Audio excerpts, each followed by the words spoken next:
Živijo, moje ime je Miha in vi poslušate podcast V steni, podcast Planinske zveze Slovenije. Skupaj z gosti se bomo podali na različne plezalne in gorske pustolovščine, podoživljali in delili močne in pristne zgodbe. Zdaj pa prvešte se na vrv, dvojno se preverite in stopite z nami v steno. Čaka vas avantura. Joško Gregorc se je rodil z okvaro vida. Kot otrok je nekaj vida imel, toliko, da je na primer lahko vozil kolo in celo smučal. Dokler ni bolezen napredovala in ga je vid zavedno zapustil. Joško je sicer zaposlen v kontaktnem centru Gorenjske banke. Poleg življenjskih obveznosti rad bere, se ukvarja s petjem in pohodništvom, rad preživlja čas s prijatelji. Marjan Bogataj je delaven družinski človek. Gore je vzljubil v mladostnih letih in te so njegove zveste sopotnice vse do danes. Joško in Marjan sta po krstnem izletu na Kališče redno začela hoditi na planinske izlete v Sredogorje. Leta 2019 sta se v sodelovanju z odborom In planinec, ki skrbi za invalidne osebe pri Planinski zvezi Slovenije, odločila, da bosta prehodila celotno slovensko planinsko pot, znano tudi kot slovenska planinska transverzala. Pot, ki je dolga 617 km, ima preko 37.000 metrov spona in spusta ter 80 kontrolnih točk širom celotne severovzhodne, severne in zahodne Slovenije. Projekt sta leta 2023 uspešno zaključila. V tokratni epizodi naveza dveh izjemnih planincev, ki na eni strani dokazujeta, da je z voljo, notranjo močjo in zaupanjem, po drugi strani pa s požrtvovalnostjo, vero in upanjem mogoče premikati gore. Z nami v steni, iskrena in nasmejana, Joško Gregorc in Marjan Bogataj.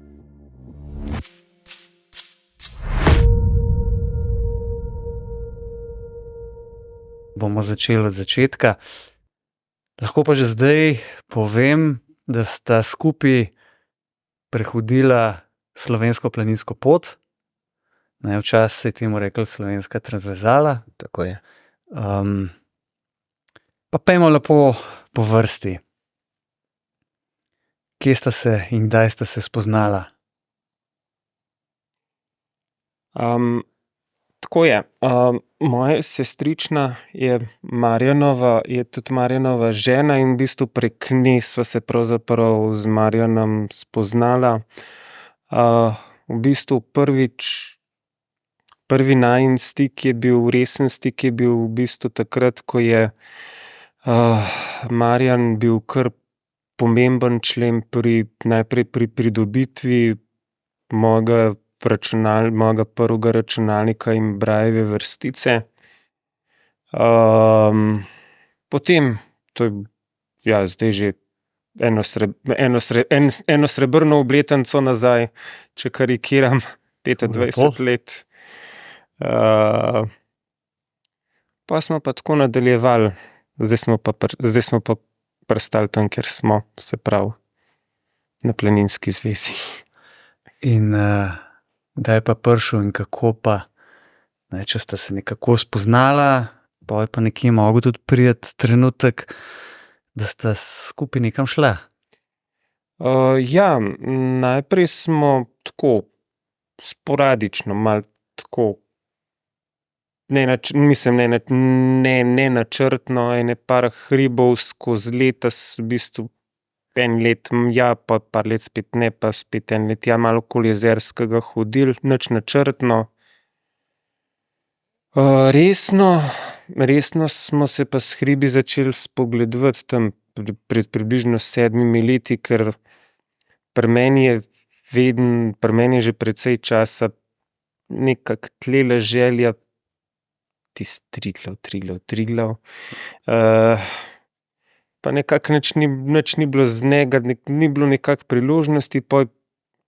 Pred 7 leti je se pa nekako najprej ponudila neka možnost, resnejša začeti najprej najprej s temi našimi gorami okoli Preddvora, ker mi 20 izhajava. To se pravi Kališče, Jakob in podobno. To se pravi, pred 7 leti sva najprej začela s Kališčem, ker avgusta, tretjo soboto v avgustu je, se pravi, po Velikem Šmarnu, soboto po Velikem Šmarnu je vsak let tradicionalna sveta maša za planince, za pohodnike in pač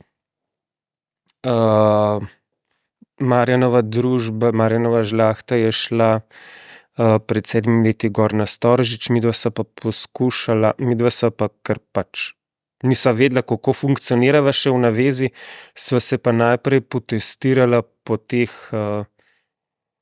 od Kališča čez te hribe Cijanovca in Hudičkov Bošt, pa siguren sem kaj izpustil, do Jakoba, da sva se potestirala, kako funkcionirava in sva v bistvu ugotovila, oboje stransko po mojem, da dobro, zato so naslednje let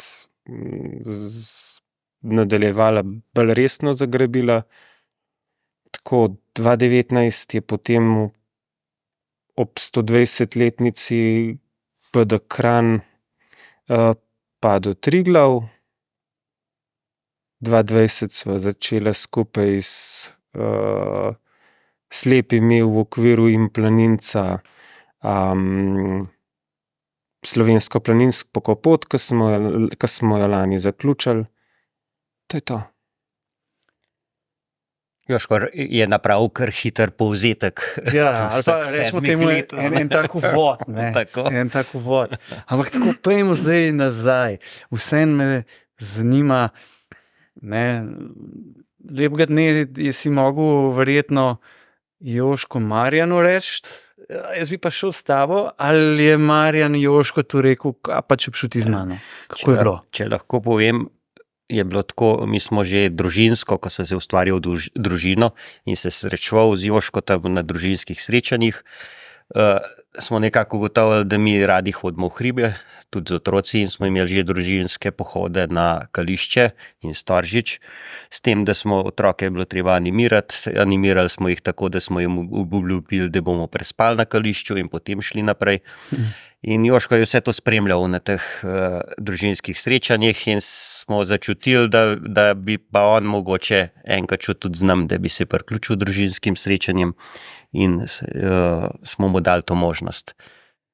Ko smo se za to zmenili, je pa pač tisti pohod ratal, ki ga je on omenil, da smo šli skupaj na Kališče, smo zborbali tisto pot, noben ni vedel, kako bo. To je bilo prvič, da sta šla skupaj po hribe. Tako. In ostali so šli naslednji dan na Storžič, midva sva pa zaključila čez Zaplato in se vrnila nazaj na Umače, kjer je on doma. Bo je tak doživetje kar zanimiv, zelo tehničen, detajle, oba sva se učila, oba nisva vedela, kam bova prišla, pa kako bova prišla. In kakšen je bil občutek po prvi turi hribovski? Taki resni, dolgi, precej urni, noge so bolele. Ja. Ne, se opravičujem. Ko se je zadeva končala, predvsem tisto zadovoljstvo, uspel je nekaj, kar v bistvu nisem pričakoval takrat, da se bo naredil. Čez par ur so se pa žuli začeli razbolivati pa to. Ampak dobro. Žuli so se pozdravili. Spomini pa ostajajo. In moram reči, da ne, žuli, pa tudi ta utrujenost je bila zaradi tega, ker tehnično so precej več energije porabila, ker sva se učila. To si predstavljam.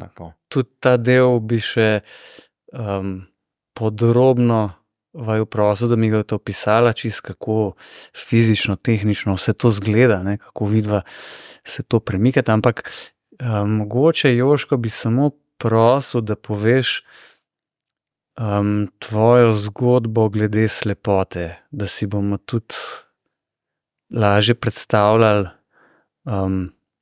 kako pravzaprav je s teboj. Ja, kot so meni povedali, sem jaz v bistvu se rodil slep zaradi tega, ker je, ko sem bil jaz še fižolček ali pa še manjši skupek celic, mami prišla v stik z rdečkami, ni jih imela ona, ampak v njeni okolici. In pač jaz sem zadev pogojno glavni dobitek, ampak dober. Če sem že mogel neko karto slabo potegniti, to niti ni toliko švoh. Tako da, potem smo pa v prvih 4 letih so se zdravniki kar z mano malo dajali po bolnicah, neke operacije, tako da je nekaj vida so mi začasno vrnili, ampak pač glavkom je glavkom, pač gre nazaj, a ne, in zdaj v bistvu spet ne vidim nič, če rečem tako.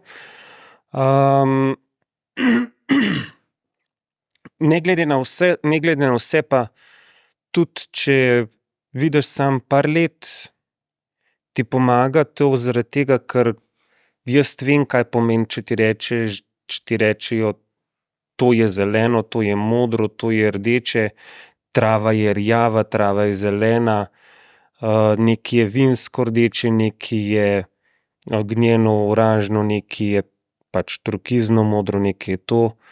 Tako da to si zaradi tega znam predstavljati. Ne glede na to, ne glede na vse. Se pravi, tisto obdobje, ko si bil otrok, ko si imel nekaj vida, si predstavljam, da ni bil povsem preveč vržen čas.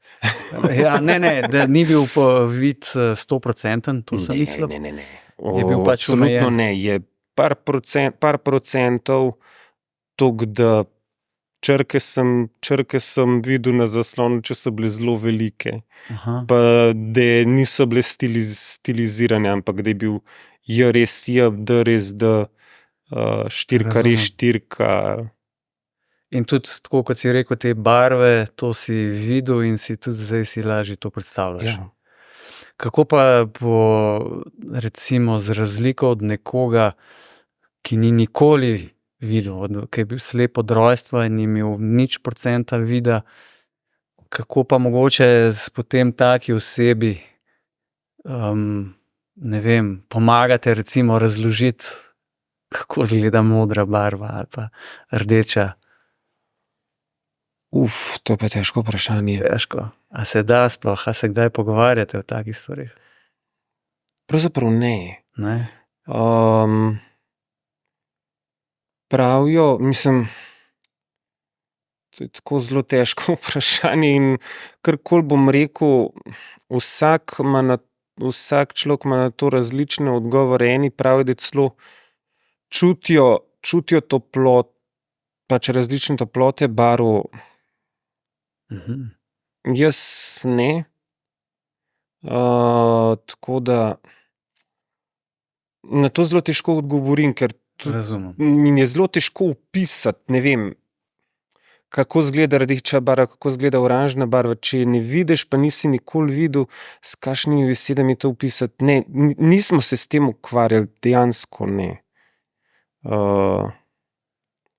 Se niti nismo potem sprašvali in se niti nismo trudili to opisati, ker če bi poskušali, mislim, jaz danes na to ne bi znal odgovoriti. Razumem, sploh ni problema.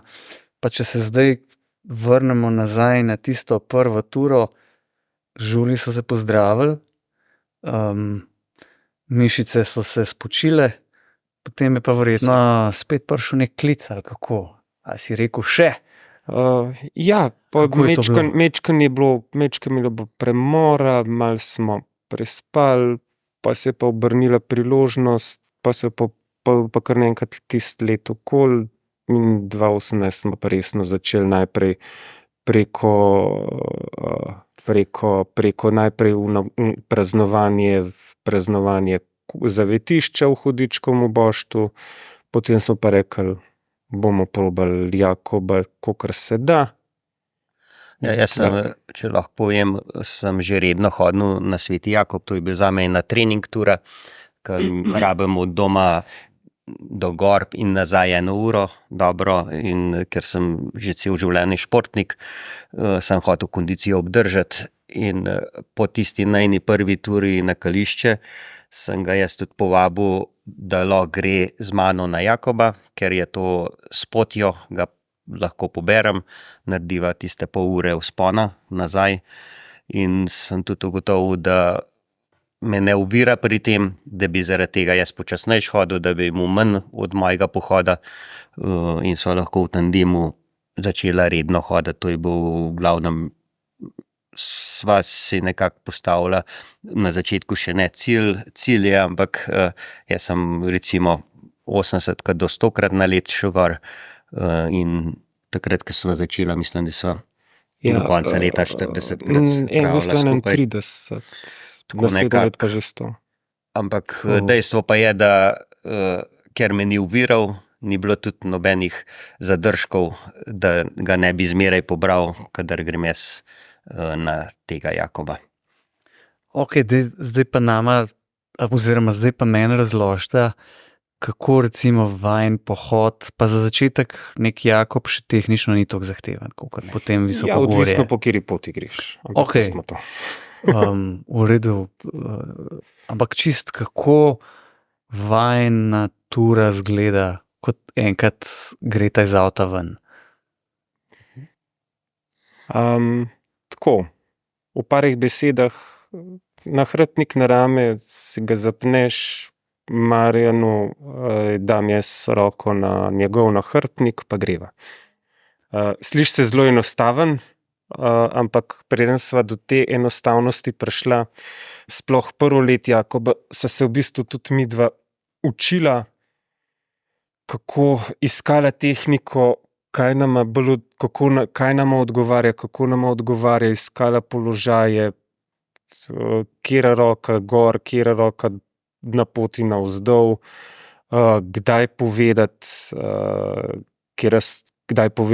a jaz, da je stopnica, da je korenina, da je treba čez skalo stopiti, kdaj povedati dol, kdaj povedati, da je na desni drevo, na levi drevo, ali pa priprav to roko, levo roko, desna roka. Veja prinisko, ja. Se pravi, ja, tako da. Skratka, si predstavljam, da na začetku je bilo zelo veliko govorjenja. Res je to tehničnih detajlov, predvsem nizka, srednje, visoka skala, korenina, to je bilo za gor, ampak za pod gor sva zelo hitro usvojila. Mene je bilo zmeraj strah dol. Zmeraj sem se predstavljal, kako stopati v miže v prazno, a ne? Kdaj boš padel naprej, oziroma kdaj ti bo tisti refleks naredil, kdaj te bo ustavil. Ampak s kilometri počasi dobiš občutek, da tista stopinja dol, da se bo zaključila v redu, ker si začneš zaupati in pred sabo on čuti, da se jaz spustim, za koliko se spustim oziroma dvignem, in tega govorjenja zdaj skoraj ni več. Zdaj se zgovarja o drugih stvarih. Skratka, od tistega začetnega, verjetno celo poskušanja, sta se zdaj toliko izurila in očitno si ti, Jožko, predvsem mogel tudi z nekim sluhom, pa z nekim občutkom, pa ko slišiš recimo Marjana pred sabo, da znaš si potem ustvariti neko podobo, koliko je recimo stopinje ali stopnja, ali gor ali dol, visoka, nizka in tako naprej. Kako je to šlo? To ne delam s sluhom, v bistvu tako je.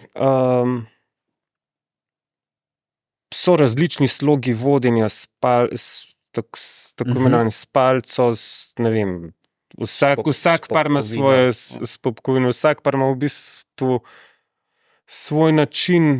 Midva z Marjanom sva ugotovila, da najbolj, kako naj temu rečem, efektiven način je ta, da jaz v bistvu svojo roko položim na vrh njegovega nahrbtnika in v bistvu, ko se on dvigne, se dvigne moja roka, jaz sledim svoji roki. Ok. In tako gre Enak to. je tudi za dol. Enak je tudi za Na dol. ta način tudi višino, ne? Če gre Ja, roka če toliko, če se roka začne dvigovati, jaz grem gor. Ja. In Okay. On je malo Isto večji dol. kot jaz in se tudi ne uvirava spodaj pri korakih, da bi se spotikala dolgo rokoma in imava to distanco z roko nekako usklajeno. dolžino roke nekako Pa koraka. sva uskladila, pa korak, in ko gre Marjan gor, grem jaz gor, ko gre čez prestop, jaz čez prestopim, nasleden korak jaz čez prestopim in je to. Zanimivo. Mislim, je trajalo, da so se malo uigrala, pa da so ugotovila, kdaj je smiselno povedati, ta drevo, tlele je drevo, to pazi, ampak se pravi. Ja, zdaj je bolj opis ovir, ki so stopiš res. čez, Ja. ne tiste, Ja. ki greš kot stopnice gor, ampak ki jo moraš prestopati, te ovire. Podr drevo, to je še treba povedati, ko je podr drevo čez pot, ko ga je treba. Skala, samo skala Ali na pa sredini. ja. ki je treba Včasih, če čez so stopiti. kakšne poti take, se moraš tako malo zriniti okoli, ali pa Ja, se moraš ja, malo na take je bok. treba. Pa, Ja. kaj pa tam recimo, ki je treba zelo natančen stopiti, pa sploh v Visokogorju tega več si predstavljam, ali pa kako si že rekel, po eni pot na Jakov. Ja, tudi to so bili izzivi, ozka pot pa strma, v strmini, a ne, ker takrat je dosta ena napaka, pa da bi zdrsnil in takrat dam jaz pač informacijo, da je pot ozka, da se drživa levo, tudi roke zamenjava, da je težišče proti hribu, če bi bilo treba. Ja, in takrat Se jaz nasloniti prosto na hrib. roko, če je hrib na levi strani, jaz v bistvu tudi levo roko malo od sebe dam In ti paš strmino. strmino, pri spustu se pa v bistvu tudi malo naprej z roko, če je na desni skala, da se v bistvu malo težišče, da je težišče še bolj na spodnjem, da težišče še malo bolj dol premakneš. Ja, da je stabilno. Bistven pa je, da se takrat v kakšnih težkih tehničnih preko detajlih, da se umiriš, da takrat se ne hiti. Takrat se stavova obrneva, tako kot je za slepe, da ga primem za roko in položim na skalo oziroma na oprijemk in potem, ki je pa stabilen, gre pa lahko naprej, se naprej pomakneva. Tako da, če je pa stena oziroma skale, Pa frontalno po 4. tako se gre lahko po 4 oziroma v teh naših pohodih je ponovadi vključena še moja žena, gre pa tudi zadaj in lahko tudi nogo prime. Popravče, Poprav stopalo, Višji. če išče oprimk oziroma klin ali pa kakšno stopnico. Da bi pa kakšen recimo, ker predstavljam si, glede na to, da sta tudi v Visokogorje hodila, oziroma ste hodili, pa je torej tudi prisotna neka izpostavljenost, da bi imeli pa kakšne pasove, pa vrv, ali pa kakšen tako imenovani ta via ferrata set, kdaj tudi uporabljate? Ja, seveda, za vsa visokogorja, kjer zahtevnost gre v zahtevno ali pa zelo zahtevno. Ja, samovarovalen komplet je bil čelada, pas samovarovalen komplet, da si se prepel na zajlo, ampak ja, tako da ja, seveda je bil komplet, tako da varovanje je bilo. Ja, za varovanje je bilo zmeraj poskrbljen, tako da moram reči, tudi po trkam lahko. Seveda. Sliš? Seveda. Da recimo v teh letih še ni prišlo do enega preko toliko izpostavljenega, da bi nevarnost poškodbe se naredila. Tudi padca ni bilo nobenega resnega.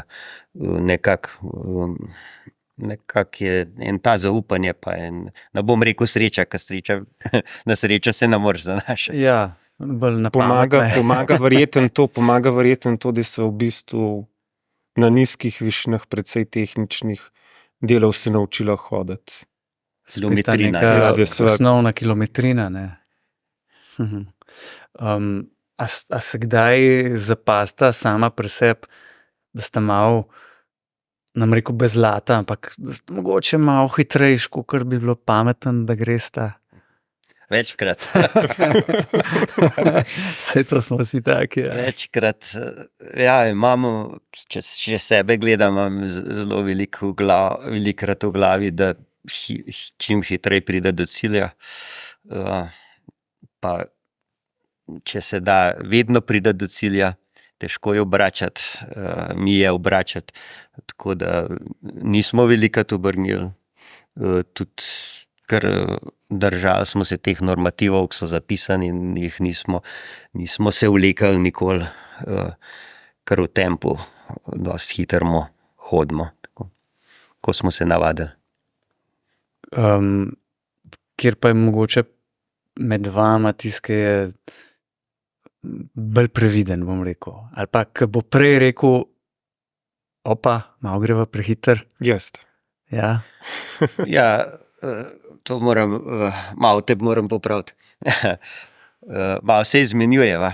Aha. Kadar gre bolj za kondicijo, oziroma če jaz vidim, da je pot lahka, pa za neja enostavna, se hitrost poveča in pa tudi sapa se poveča in takrat ponavadi Joško začne ustavljati. Če pa vidim, da je zahtevnost se poveča, takrat pa jaz probam razložiti, da je stvar težja. Joško, drži to? Drži. Ja, Že bo. ja. No, pa sej, tako je lepo, če se dva tako lepo ali dopolnjujeta, ne. Čas en drugega bremza, čas pa kontra. Tako nekako sta potem vidva izpila to vašo tehniko, tako palc ne uporabljata, recimo, ali pa ne v smislu palce za pomoč pri hoji, ampak v smislu za tipanje, pa če bom rekel, branje terena pred sabo. Palce uporabljam samo jaz spredaj, kot za hojo, pa tudi za pri spustu se naredi, da se pač naslon name in takrat je treba tudi zadržati malo teže. Moram reči, zelo previdno pa nežno hod, tako da nimam težav, da bi ga vlekel ali pa rekel, da bi se naslanil name, razen na koncu, ki je že malo zmatran, takrat se malo šverca. Nekaj brenči, več ne slišim. Zato imam jaz palce, on pa ne. To je tak pripomoček. Mislim, meni palca v bistvu v roki predstavlja težavo, ker zgubim tisto sigurnost vase, ker v primeru zdrsa moram potem še na palco paziti. Nimam več tiste sigurnosti, da sam roko stegnem, da se ujamem. Razumem. In v bistvu osebno palce ne da ne maram, nisem se niti ne znam z njo hoditi, je ne znam uporabljati in mi predstavlja oviro, zato je nimam. Ja, razumem. Ja, pa sej. Če je človek nekako bolj siguren, pa če je sploh v vajnem primeru izpili nekako svojo tehniko, se pa potem tega drži in znotraj tizga potem še bolj izpiliti kaj, ne, pa kakorkoli. Ok, zdaj si mogoče lažje predstavljamo, kako se vidva premikata. Verjetno so vseeno pa vajne ture malce daljše, kot če bi Marjan ti mogoče sam šel. So. Časovno. Časovno, ja. So. Ker si enostavno mogoče, če si to zdaj predstavljam, si treba vzeti malo več časa. Ja, lahko rečem, da je, ampak ne toliko, kar se verjetno predstavljate, ker vse glih jaz par let imam več kot Joško, tako da kondicijsko mi odgovarja, da tempo, ki ga imamo skupen. Če bi šel sam, ne rečem, da bi jaz tekel, ali da bi šel toliko hitrejši. Razumem. Tako da ni tukaj kakšne velike razlike. Mislim, velike razlike ni. Včasih bi bilo verjetno malo bolj. Zdaj, če se majčkeno vrnemo, prej sta že omenila, da sta se preko In Planinec, torej prek Planinske zveze, vključila v ta odbor in kjer ste pa v neki točki tudi vzpostavili, oziroma se je, kako hočem reči, pojavil projekt Slovenske planinske poti. Pa preden se mogoče SPP-ja lotimo, samo če na kratko predstavljal ta odbor In Planinec. Kaj pravzaprav je to? To je v bistvu sekcija, In Planinec je sekcija planinstva za invalide pri Planinski zvezi Slovenije, se pravi, tlele, ko zdaj snemamo. Razdeljen je v 4 sklope, gibalno ovirani, gluhi, nevro, se pravi, nevrorazlični, pa slepi. In tako da vse 4 veje imajo različne projekte, pri gluhih je najbolj znan projekt Gluhi strežejo v planinskih kočah, pri gibalno ovirah je najbolj znan projekt, ki je pod okriljem In Planinca, GOGO, se pravi gibalno ovirani gore osvajajo. Pri slepih je bila pa v zadnjih 3 letih v bistvu zelo dolg obsežen projekt. SSP po SPP, se pravi slepi in slabovidni planinci po Slovenski planinski poti. Na inkluzijskih pohodih smo se vse te 4 skupine srečale. Inkluzijski pohodi so tisti, ko smo pač vsi, se pravi, gluhi so nam postregli, gibalno ovirani so se pripeljali z vozički oziroma eni so lahko tudi malo še hodili. Nevrorazlični pa slepi smo pa skupaj prišli peš. Oziroma en drugemu pomagali, da smo ta cilj osvojili, ta inkluzijski pohod tudi super, bravo. In kako je pravzaprav prišlo do ideje za celotno planinsko pot?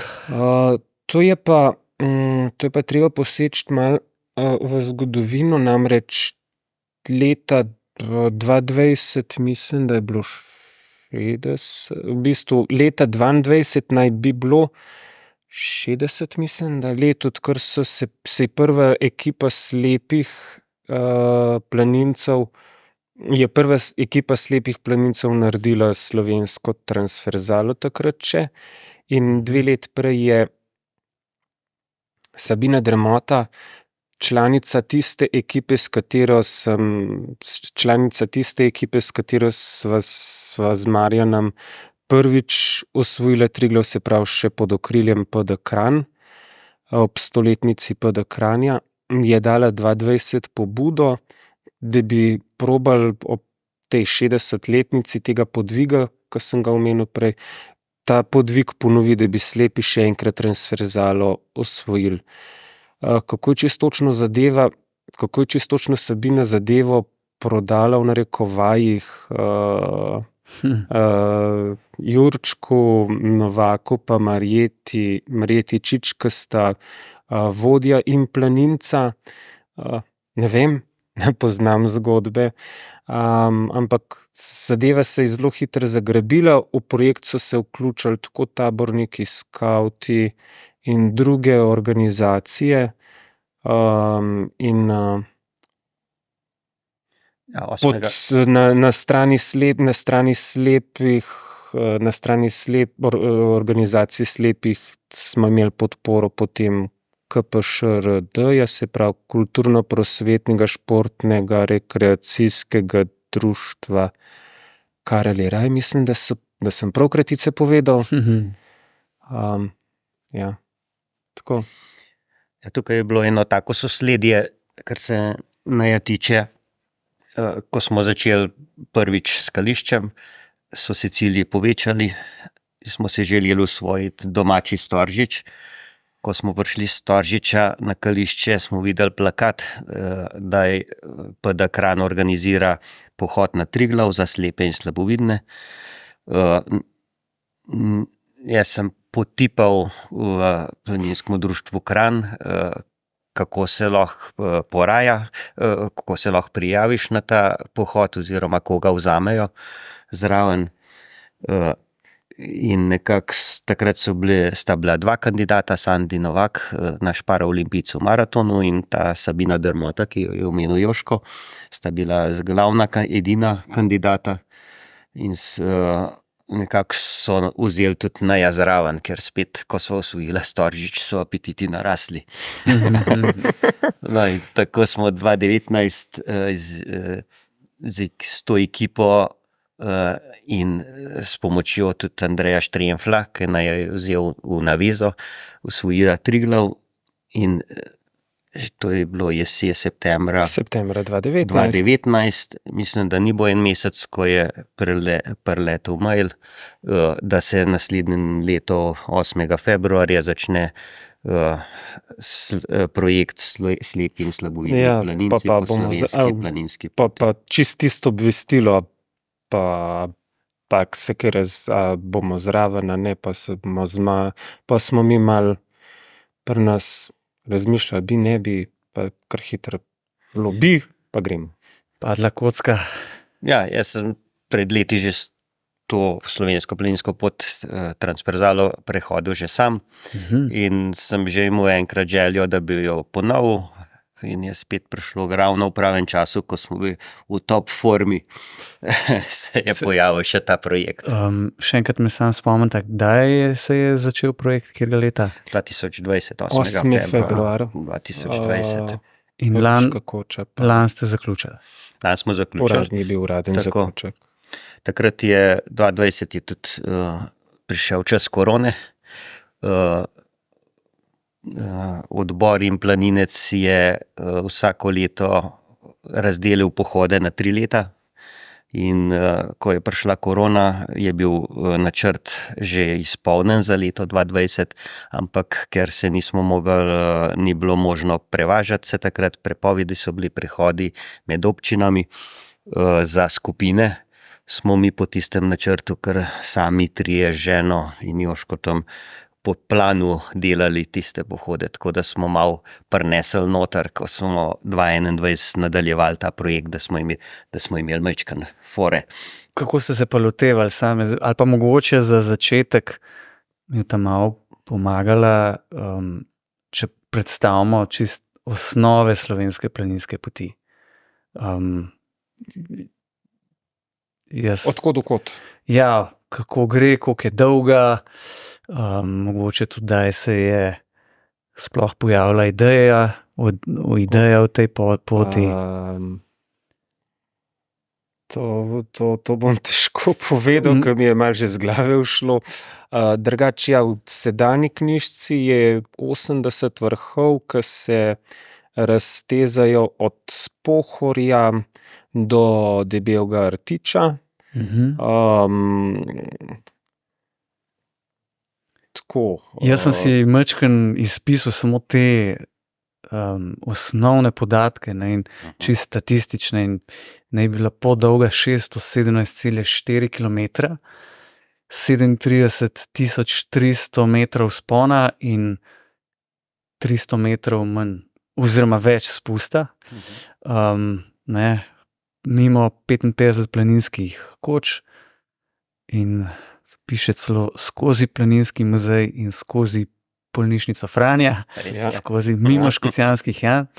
Naj bi bila pa to ena najstarejših veznih poti pri nas, oziroma nasploh tudi širom po Evropi.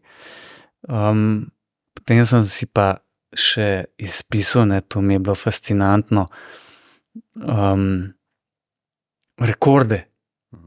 Tako časi kakšni plezalci, alpinisti tam letajo po kakšnih hribih, pa so časi taki, da si rečeš, o Marija, kako je pa to šlo, ne?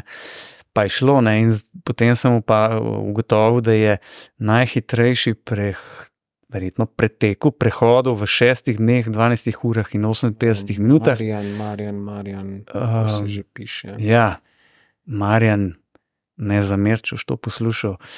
Najhitrejša ženska pa 8 dni, 13 ur pa 26 minut. Skratka, To so kar fascinantne nori številke. časi. Ne?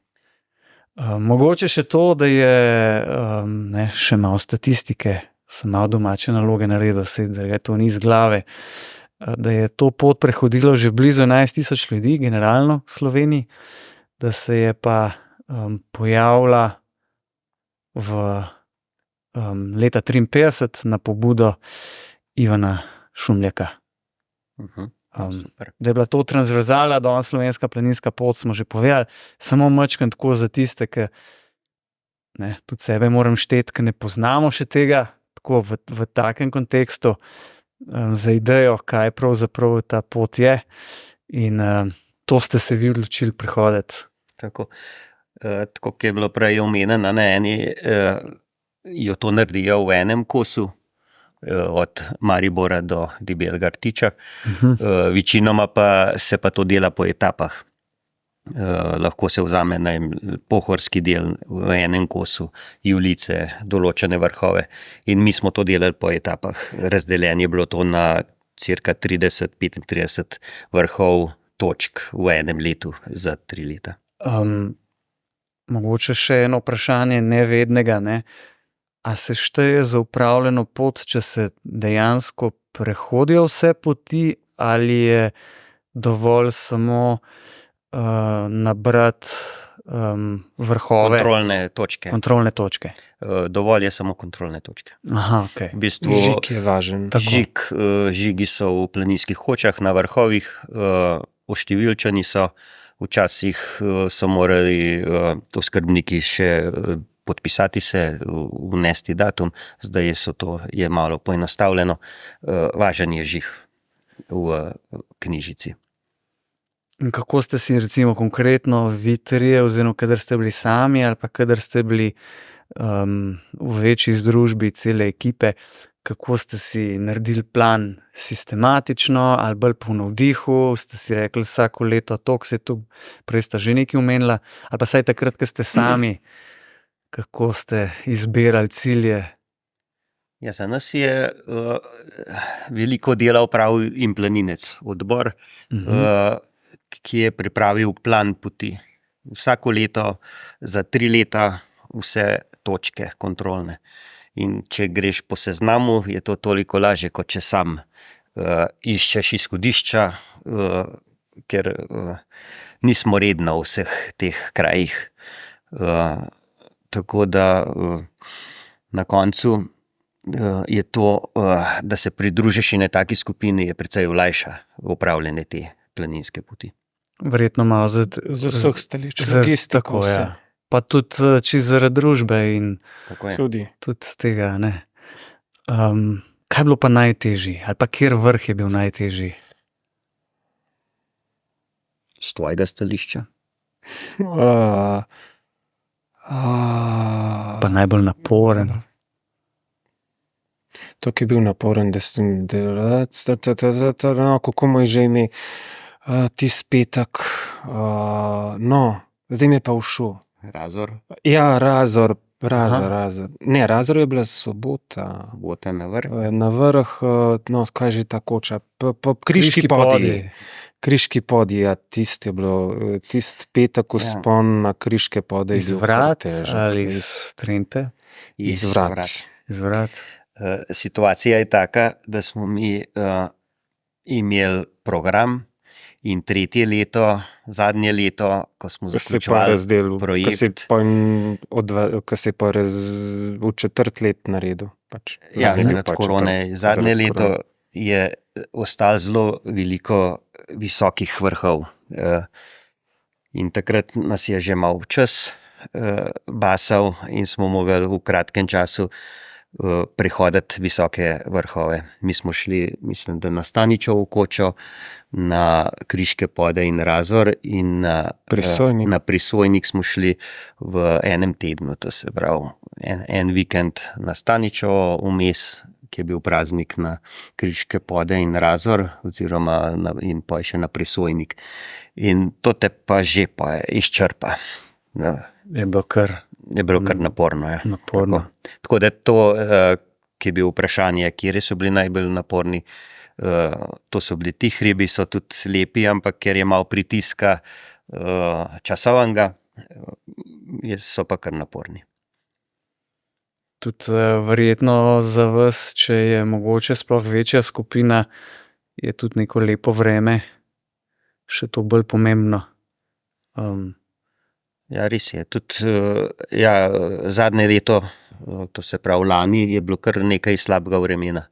In tudi zaradi tega so se določene izleti prestavljali in so se skoncentrirali na krajše obdobje. In to je precej naporno.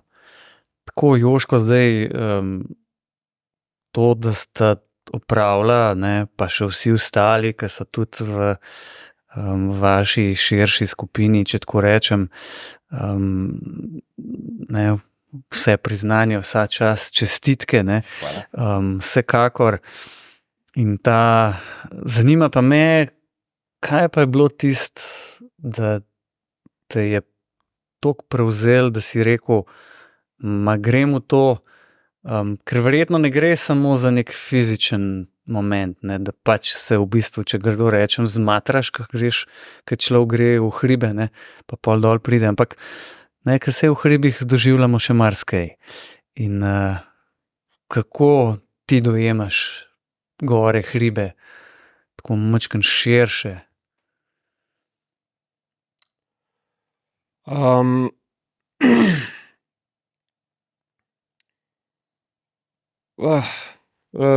Pravzaprav niti ne razmišljam o tem, niti še nisem toliko razmišljal o tem, kako dojemam hribe, gore. V osnovi je tako,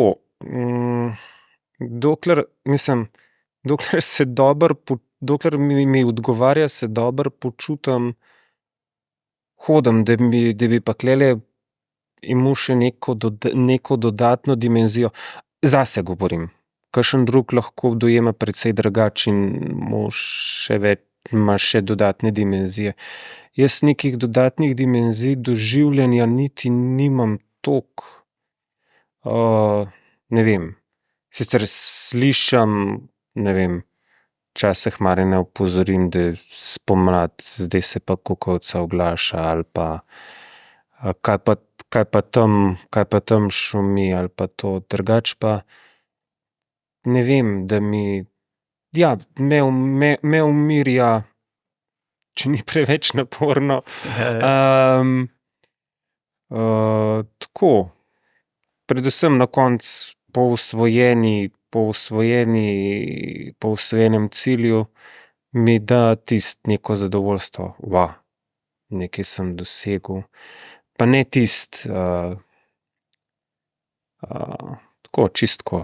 čisto osebno zadovoljstvo. Ko človek nekaj naredi, To je zdaj čist, ja. Kako pa recimo ta verjetno je nek mit nas, nepoznavalcev, ker gore se lahko na različne načine doživlja, vsekakor so razgledi tudi ene pomembnih stvari. In verjetno tukaj pa Marjan ali pa ostali spremljevalci pa mogoče kdaj povejo, zdajle pa se tam nekje so beli oblaki ali pa sončni zahod. Povedo seveda. Je lepo, fajn vedeti, ampak ne hodim prvenstveno jaz v gore zaradi tega, to hočem reči. Razumem. Verjetno pa tudi družba. Ja, tudi. Če omenim začetke, ko so bile zelo tehnične debate, pa suhoparne, oziroma mogoče ne suhoparne, ker si jih mogel poslušati, če si hotel prehoditi, so zdaj debate čist druge, opisne. od vremena, od kaj se dogaja, od kaj diši, od kaj koga srečaš. Tako da tudi mu opišem kakšno planinko ali pa planinco. Tako da malo bi začuti, kdo gre pred nama oziroma od neja. Lepo. Prej si že rekel, da kakšne stvari pa celo ti prej opaziš, ne? Kakor je oglašanje kukovce, kaj tazga. A je to tudi mogoče ena taka naša predstava, tistih, ki mogoče nimamo stikov z slepimi, da se potem določeni, recimo kot so sluh, tip, von, bolj izostrijo, oziroma ker se jih bolj uporablja, se lahko več od teh čutov potegne, ali je to samo naša napačna predstava? Jaz bi tako rekel. Jaz mislim, sem kar trdno prepričan, da tudi videči ljudje, če bi dali v določenem momentu tudi več pozornosti na to, kaj se sliši, kaj se vonja, kaj se tipa, bi v bistvu ujeli isto, kakor pa mi. Bolj je to, da se naučiš razbrati informacije, ki ti jih sluh, tip, von dajejo, okus. Tako da ne upam si reči, da zaradi tega, ker ne vidim, slišim bolje, ker po moje to ni res, no. Mogoče sem se jaz samo naučil s tistim, kakor imam, živeti in razbrati informacije, ki mi jih tisti čuti dajo, ampak jaz sem prepričan, da bi tudi normalno vedeči lahko isto slišali, kakor jaz, iste informacije dobili, samo če bi pozornost na to položili. Saj to ne, nismo pozorni. Ja, mi gledamo celoto, združujemo vse čute. Meni nekaj manjka. In spregledamo kakšnega, ki ga z drugimo ujamemo. Ja. Ker ni pomembno, vse informacije združuješ na podlagi tistih podatkov, ki so ti pomembni, in potem oceniš. To je to, vse ostalo zavržeš, to pa uporabiš. Mogoče še eno tako, mogoče boš celo rekel neumno vprašanje, ampak tako, recimo, vseeno verjetno si predstavljam, ali pa če bi si jaz zdaj oči zaprl, pa šel tamle čez en gozd za začetek, ne, bi verjetno zelo prvo se koncentriral seveda na to gibalni del, ne, potem bi pa verjetno vseeno probal čim bolj poslušati, kaj je v okolici. A se to ti dogaja, ali tudi mogoče tako doživljaš? Ja, najprej tudi jaz, najprej da sebe postaviš, pozicioniraš v prostor, absolutno, najprej seveda gibalno, da postaneš suveren, ker šele potem imaš čas se osredotočiti na druge zadeve, v bistvu ker tudi jaz. Dokler se ne pozicioniram, dokler nisem siguren, mar mi je, a bojo okoli mene 50, a bo en ptič. Mar mi je, a bo tam žolna. Ali karkoli. Ja, mislim, potem, ko zadovoljim osnovno potrebo po varnosti, potem pa lahko začnemo debatirati naprej, kaj je okoli mene. Razumem. Ampak vse to je čisto naravno. Ja, seveda, miselno je tako. Ja. Tako, ko sta enkrat, ali pa Jožko, no, če tebe vprašam, ko si enkrat zaključil za ta projekt, verjetno so noge spet začele srbeti. Ali si mogoče pa se kam drugam preusmeril? Ena grešna bo zdajle. Kar? Na koncu sem bil hribov sit. Ja. Ja, sploh v tisti koncentraciji visokih hribov, ko smo se terali, da bomo ujeli zaključek, sem tudi jaz začutil, da mu malo vola vse glih gre dol, da se je treba malo spočiti. Tisto psihično sem bil tudi utrujen mislim, najedel sem se jih hribov, tako da tudi to je možno. No, vsekakor. In mislim, ne toliko fizična utrujenost, to smo premagali hitro, ampak tista psihična utrujenost od hribov je bila pa kar. Ja, in ko smo na Debelem rtiču zadnje 2 žiga po ravninskem delu, kratka turca, vtisnili, sva se kar rekla, zdaj bo pa cajta mir, se bo pa malo spočila, ne, tako. Pa sta pol še kaj šla kam? Saj okoli predvora? Standard. Standard. Pol čist pohodne čevlje še nisi dal, kaj nekam v ta zadnjo škatlo? Ne. Še celo nove kupu. Tako. No. Zanimivo, lepo. Jaz pa tudi. No, sej tudi pri toliko intenzivnih hoji se tudi že kaj obrapne. Ni vrag. A imate še kakšen projekt ali pa razmišljate o še kakšnem, mogoče projekt preveč taka tehnična ali pa kakšnem podvigu? Ja, in planinec je aktiven še naprej. No, to vsekakor, ampak vidiva konkretno.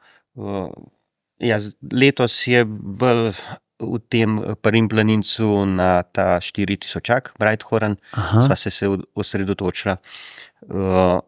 Za Triglav grejo tudi pred tem, ampak Triglav je ravno med tednom 3 dni, midva sva oba zaposlena in včasih malo zmanjka prostih dni, tako da moramo malo sama izbirati. Ostane nam Storžič tradicionalno, vsaj enkrat na let, takrat avgusta, pa Jakob, kadar utegneva za vikend. To je pa dosti redno, to se pravi od 40krat do 80krat za kondicijo. Super. Ja.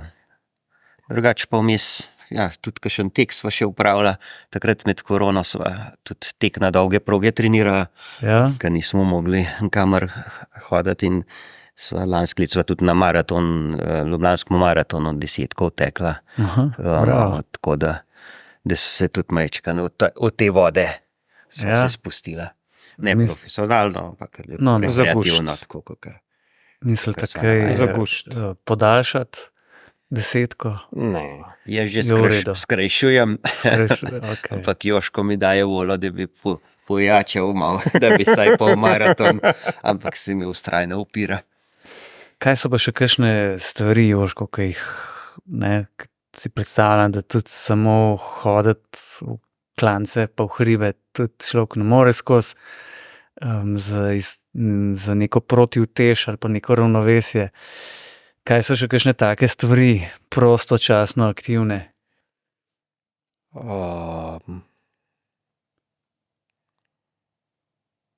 Če bi imel dan majčkeno več ur, ne bi imel nič proti včasih.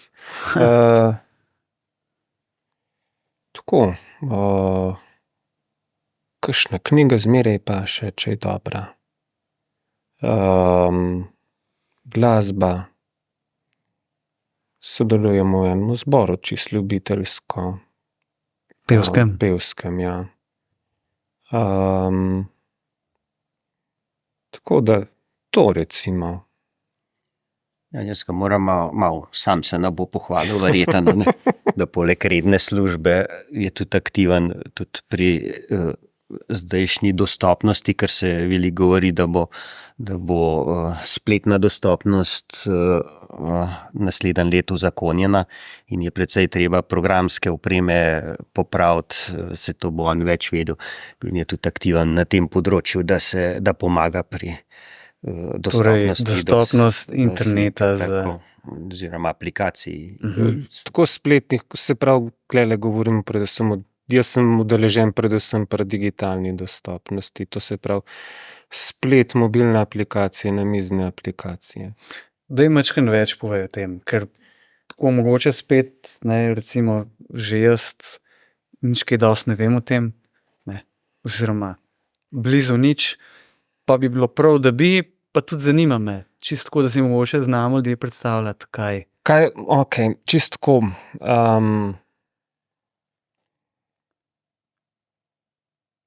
Kdaj je aplikacija dostopna, kdaj je nedostopna? Govorimo, da je aplikacija dostopna, govorimo takrat, kadar jaz lahko neko dejanje naredim sam. Recimo, da si jaz lahko znotraj aplikacije naročim na zdravstveni pregled samostojno, potem lahko rečemo, da je aplikacija, ne vem, čisto hipotetično za naročanje na pregled dostopna. Če katerega-koli koraka v procesu naročanja jaz ne morem sam opraviti, aplikacija pade, ni več dostopna. Tlele CV ni, je ali pa ni. Se pravi, vse, če en korak manjka, aplikacija pade, ni dostopna. Ker pač se ne moreš na pregled naročiti samostojno, pika. Kaj pa zajema dostopnost, na kaj je potrebno paziti, ker oseb z oviranostmi, zdaj bom lahko govoril 1 uro pa pol, oseb z oviranostmi je toliko, kakor je ljudi krat še ne vem kaj, ker poznamo pač permanentne oviranosti v smislu slepote, gluhote, gibalne oviranosti pa tako naprej. Imamo pa tudi situacijske oviranosti, ker tudi ti si včasih gibalno oviran, recimo, pa ne moreš z roko seči do telefona, ker pač v eni roki recimo držiš otroka, v drugi roki držiš žlico, pa vseeno se moraš pa na telefon javiti. Kako boš to rešil? Ali pa vseeno boš mogel na internetu, na tipkovnici na internetu odpreti neko stran, ne? Kako boš to rešil? Ali pa, ne vem, si v glasni družbi, moraš pa vseeno nekako ugotoviti, kaj se na zaslonu dogaja. Ker glasbe ne slišiš, ti bodo pomagali ljudem podnapisi. Tako da, ali pa v primeru tegale podcasta, v primeru, da bo neko hrupno okolje, ne bodo poslušalci slišali, kaj jaz zdajle govorim, kaj jaz pleteničim, ampak jim bo pomagali edino, če bo podcast tudi v berljivi obliki na voljo, a ne. In tlele pa to vse je dostopnost. Pa še marsikaj drugega. Tako da. Kako se to rešuje, na kakšni stopni? Kako se to rešuje? Na primeru podcastov, podcaste je v bistvu dokaj lahko narediti dostopne. Samo zagotoviti treba prepis govorjene besede še v papirni obliki, v pisni obliki. To se pravi, da je zraven ponudil še, ne vem, dokument s prepisom. Tako da, ja, pač to. Aplikacije pa. To je pa, da se pa že začnemo malo tehnične detajle. Ja, tako da to pa ne bi zdaj. Prebrati bralnik zaslona mora iti, recimo, aktualen. Ja, ker imamo klele pa recimo, predno smo začeli z epizodo, smo na hiter samo, da ko sta se spoznavala, vidva, sta si ti, Marjan, Jožko, pomagal pri računalniku. Pri opremi, ja. Pri opremi. Kakšen je zdaj računalnik ali pa kakšna je prilagoditev računalnika za osebo, ki ne vidi? Tako je. Za osebo, ki ne vidi, računalnik je načeloma čist enak. Razlika se začne delati potem, kaj je na ta računalnik nameščen. Ampak čeprav danes se ta gap, ta vrzel v bistvu tudi zapira, ker se več ali manj na telefonih z operacijskima sistema Android in iOS je ta gap že itak zaprt, ta vrzel, ker so bralniki zaslona, ki jih slepi nujno potrebujemo pri brokovanju z napravo, že serijsko nameščeni, včasih je bilo zato treba mastno plačevati. Tako da, ja, na računalniku imamo tudi že serijsko nameščene bralce zaslona, tako v operacijskih sistemih Windows, Linux in Mac. Čeprav namensko razviti so na desktop operacijskih sistemih za namizne za računalnike, ta prave še vedno boljši od tistih, ki so tovarniško grajeni. Druga stvar je Braillova vrstica, to je v bistvu Dodaten hardware. dodatna strojna oprema, ki v Braillu izpisuje tisto, kar je na zaslonu. Na programski strani mora biti pa v računalnik nujno nameščena še govorna sinteza, ki v bistvu pretvori v zvok vse tisto, kar bralec zaslona interpretira na zaslonu. Ker bralec zaslona je samo en kos opreme, v bistvu rabiš 2 kosa opreme plus 2 kosa, zdaj posplošujem, 2 kosa programske opreme plus Braillovo vrstico, da si kompleten. Sli se zakompliciran, čeprav v osnovi so zelo taki osnovni procesi, ne? Da so nekako v praksi potem uporabni. A se mogoče, spet bom mogoče tam obrcno, a se s novimi tehnologijami pa z umetno inteligenco na tem področju stvari kaj premikajo, ampak mogoče malo drugo besedo uporabiti. Se kaj zaznava kakšnih iskanja rešitev ali pa že čisto uporabnih tehnologij iz tega področja?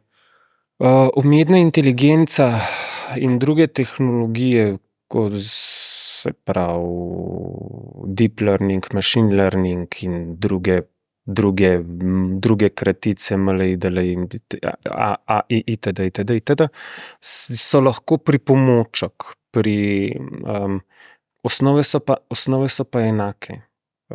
Mislim, prek enih zadev ne moreš iti in pač nekako bo treba do tebe pripeljati signal, da boš lahko prebral, kaj je na zaslonu. Nekako bo treba do tebe te tudi rezultate umetne inteligence pripeljati. Tako da v bistvu screen reader oziroma bralnik zaslona, to so v bistvu tvoje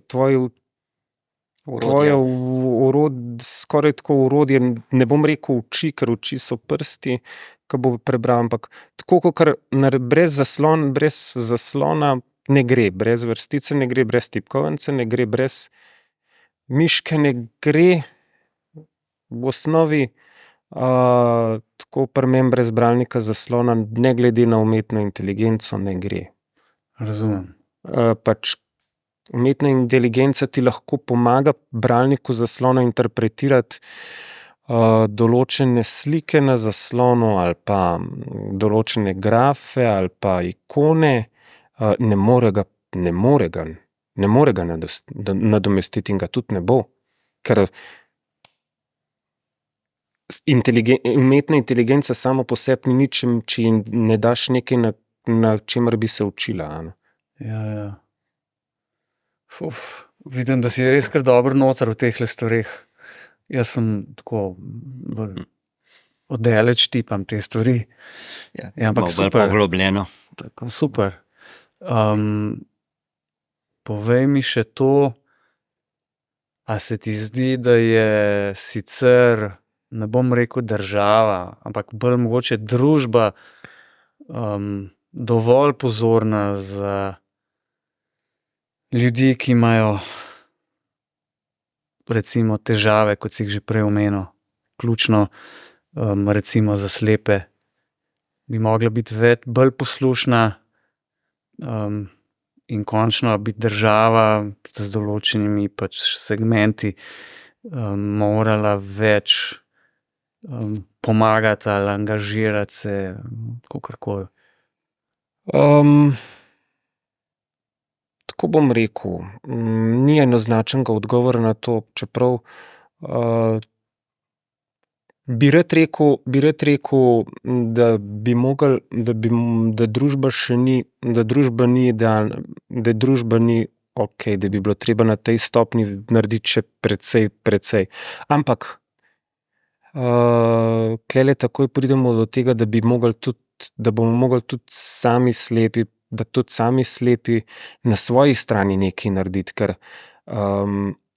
kljub vsemu pa neka orodja so, tudi na precej mestih so že prilagoditve, ampak in zato pa pravim tudi na strani slepih bo treba majčkeno več narediti, predvsem se pa naučiti orodja, ki so na voljo, uporabljati, ker niso vsi slepi tako, mislim, saj tudi ne more biti, saj mi je jasno, ne more biti tehnično tako podkovani, kakor sem jaz, ali pa, ampak ne vem,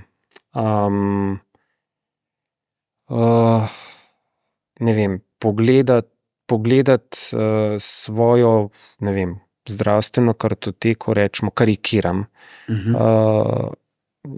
Ta aplikacija je kar dostopna, če se majčkeno poglobiš, če pa niti nimaš volje pogledati, bo tudi najbolj dostopna aplikacija zate še zmeraj nedostopna, ampak v tem primeru pa ne več zaradi krivde naročnika ali pa razvijalca aplikacije, ampak zaradi tebe oziroma mene, ker se ne premaknem iz moje cone udobja. Tudi za nas velja. Razumem, ja. Marjan, hvala, to si mi pa snel iz jezika, ne. To je pa sploh problem družbe, a ni? In vseh nas, verjetno imamo tlele pod nohti pa črnine, sleherni izmed nas nekaj. Tako da mislim, ne smem tako kar počez reči, ja, družba bi mogla biti bolj senzibilizirana, bolj občutljiva na to, več prilagoditev nam dati. Ja, absolutno, seveda, ampak hkrati moramo pa tudi mi iti naproti, pa tisto, kar je, že znati izkoristiti. Tako da zdaj malo plovamo lastno skledo. Morda, ampak tako je. Ampak ti to lahko narediš, je pa hkrati to ti treba čestitati, ker je zelo tako zrelo in odgovorno razmišljanje. In še enkrat bravo. Marjan, mogoče še vprašanje zate. Vse te akcije in v okviru in Planinca in končni fazi tudi tvoja osebna angažiranost, ne, pa tudi željno si omenil, mogoče, ali pa me bosta dopolnila, popravila, verjetno si te ljudje, ki imajo določene težave, brez vaše pomoči, ne bom rekel, da ne bi mogli, ampak bi zagotovo pa kaj težje doživeli, dosegli in tako naprej. Ja, se strinjam. In tudi zdaj, ko smo ne samo z Jožko tam povezani, ampak smo tudi širšim in planinci, ki jih več srečujemo. Dejstvo je, da oni potrebujejo spremljevalca v teh naših pohodih oziroma podvigih. In mi pa rabimo tudi njih, ne? Tudi radi pri tem sodelujemo, ker nas tudi oni izpopolnjujejo na konc koncev. Na koncu imamo mi tudi zadovoljstvo pri tem, ko jim pomagamo, in načeloma živimo en z drugim. Smo v tem uživamo, probamo preko jim nuditi, ker oni sami ne bi mogli, mi pa počrpamo od njih malo energije nazaj, z njihovo hvaležnostjo pa, ki jo dobimo. Ja, tudi tebi in vsem ostalim, ki so tudi kot prostovoljci takole sodelujete na takih podvigih in avanturah in vse, kar pa je še zraven, sa čast in čestitke. V končni fazi pa se drugega ustvarjamo, ne? Tako je. In tako, kot si ravno kar rekel, če človek daje, tudi dobi, ne? Res je. In so stvari, ki mogoče premalka tudi rečemo, da niso vse stvari zgolj merljive v fizični substanci, ne? Ampak takole na koncu verjetno, tudi med vama verjetno se je v vsem tem času spletla neka prijateljska močna vez, ki se jo ne bodo nikoli dal, bom grdo rekel, v denarju oceniti, ne. Res je. To je neprecenljivo. Sploh ne probam. Seveda. In že takole, ko vaju zdajle vidim, ne, kdor tega ne bo gledal, ne bo videl, ne, teh nasmehov in nekega pravzaprav izžarevanja, neke, saj ne vem česa, nekega zadovoljstva, eto, ne. To pove več, kot marsikaj, kot 1000 besed, ne, je razi v frazi rečemo. Tako je, ja. Sploh, ker to je dolgotrajen proces. Lahko greš samo enkrat, pa ne greš nikoli več, pa si zaključil s tem, ampak če pa to nadgrajuješ, ponavljaš in ugotavljaš in napreduješ s tem tudi. Tako da to je tek na dolge proge, kot sem že rekel. In spet, ne, kako v končni fazi smo ljudje, tudi živimo mogoče v tej ponoreli družbi, ne, kakor se rado reče, drug mimo drugega, ampak mogoče se premalo zavedamo, koliko smo pravzaprav odvisni drug od drugega. Ja, to izkušnjo sigurno dobimo skozi te pohode, pa skozi ta druženja. Takrat se v bistvu, včasih se zdi, da hitimo na teh pohodih, pa tečemo, ampak v bistvu se ustavimo takrat. Si vzamemo čas za tisti dan, za tisti pohod, tiste dni in res jih izkoristimo. Mogoče bolj kot v službi, pa doma. In tako je dan resnično izpolnjen. Res je. Ja, fanta, takole, ko vaju poslušam in skozi tole zgodbo, po svoje bi šel zraven kdaj, ker verjamem, da bi se kaj naučil, pa kaj začutil, pa kaj videl, pa kaj spoznal, pa mogoče tudi kakšno stvar začel malo drugače gledati. Pa nočem biti nič pokroviteljski ali kakorkoli. Po drugi strani pa hvala za tole izkušnjo in za vse tele lepe besede in mislim, da se bomo lahko vsi kaj naučili in še enkrat čestitke za vse vajne in vaše podvige.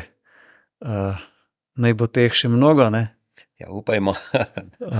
Pa kot v hribih rečemo, srečno. Ja, srečno. Na vseh področjih. Ja, hvala lepa. Hvala.